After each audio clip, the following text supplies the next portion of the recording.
Hi, welcome back to my YouTube channel. This week I've got something brand new to show you, and I'm going to be doing it on this pine settle behind me.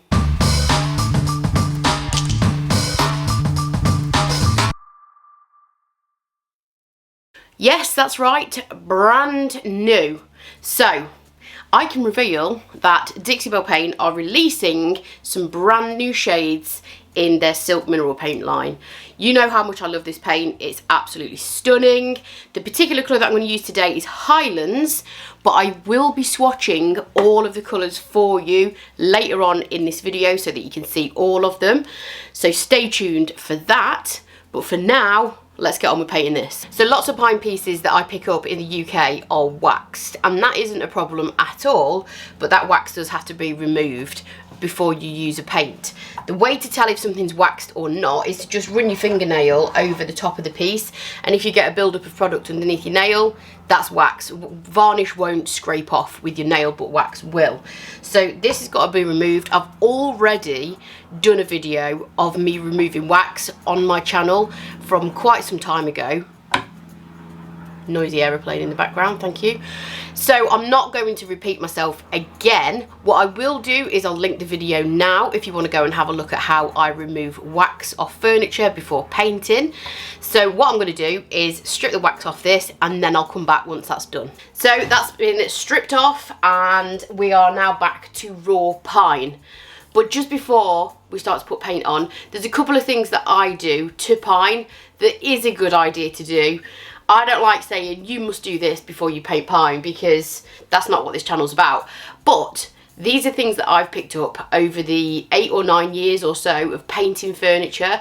I started out with very little knowledge, and over the years I've gained more and more knowledge, and now I'm hopefully passing that on and helping some other people. So pine is a soft wood. It also has knots in it. These are the knots. They're sometimes small, they're sometimes big, and knots have got resin in them, and it's the resin that can seep through into your paint and cause discoloration, which is what we call bleed through. So you'll hear me referring to that all the time, and bleed through is just basically the resins or the tannins in the wood seeping through and causing discoloration to your paint finish.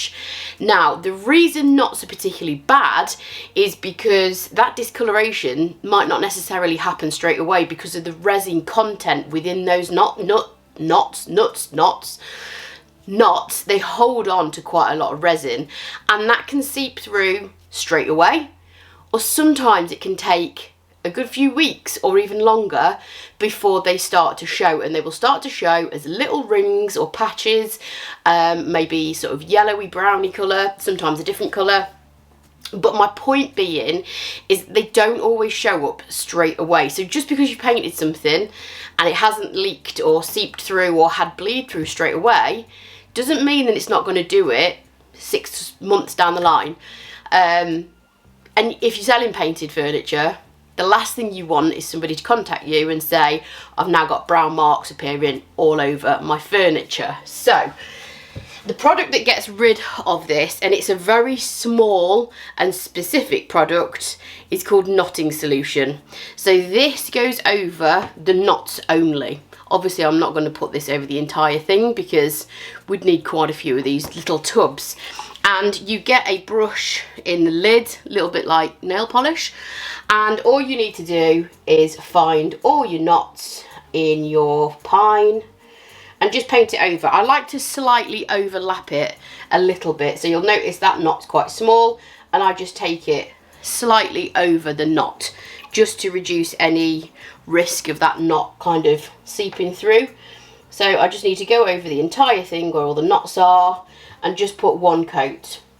This stuff dries pretty quickly, so once I finish this I'll probably leave it about half an hour just to be on the safe side. But this particular one that I'm using is a shellac based product, so that's why it's got its own brush, because cleanup can be a little bit pesky with things like that. So it's not a water based product, and it's very effective. You only need a tiny little bit, but that will lock any stains from being, you know, seeping through into the paint. That'll lock those stains into the wood. They won't be able to seep through and cause you any problems in the future. Just wait for the peacock to finish shouting. If any time you do hear like shrieking noises in the background of any of my videos, by the way, that is peacocks in the background. That's not like a child or any kind of animal in distress. We have peacocks that live in the village, wild, and they go up and down the bottom of my garden and make quite a loud shrieking noise.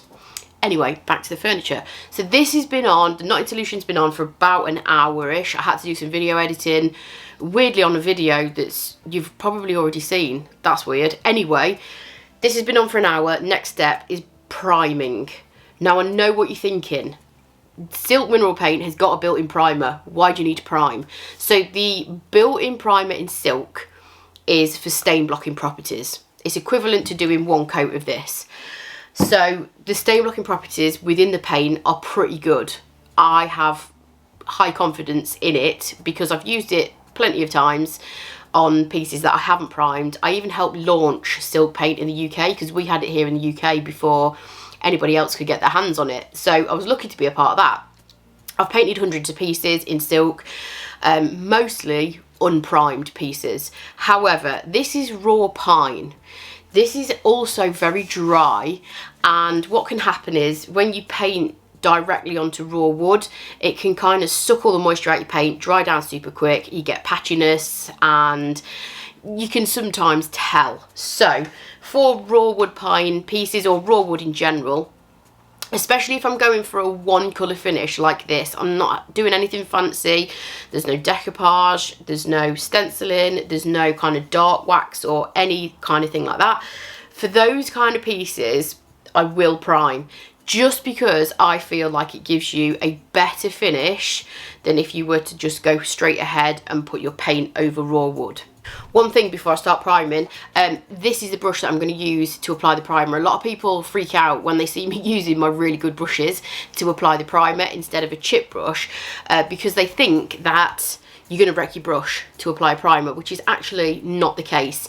If you're going to use a decent brush like these, this is a Dixie Belle synthetic mini brush. Mini because the handle is short and diddy. I just love these brushes. This is my favourite brush of all time.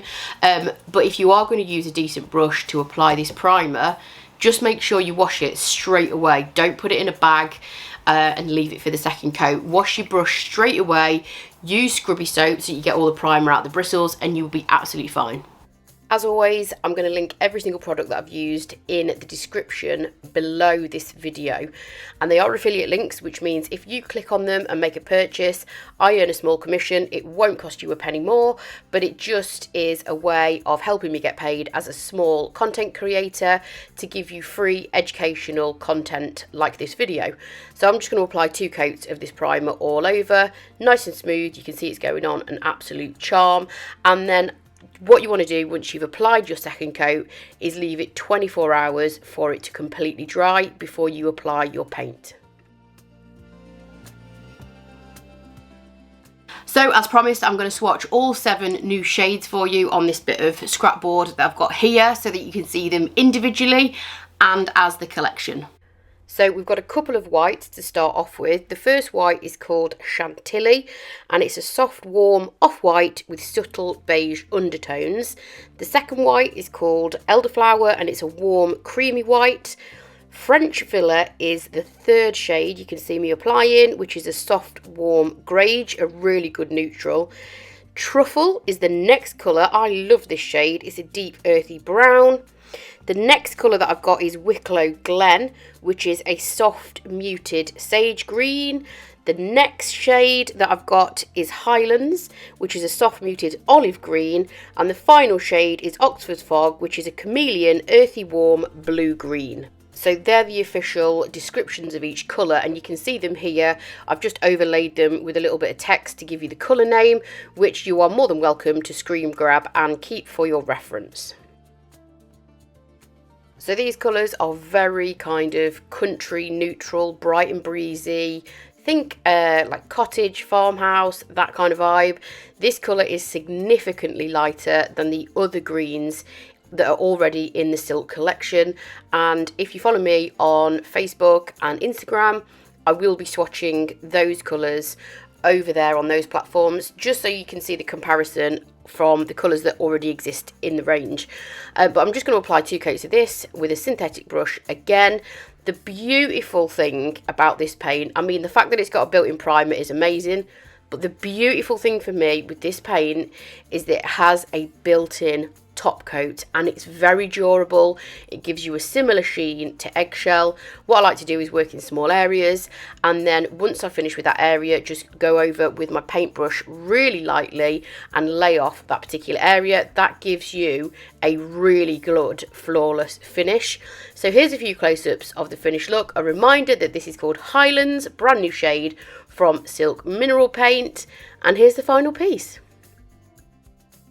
As always, thank you for watching the video today. Hope you enjoyed it. Make sure you hit the subscribe button and I will catch you next time. Bye!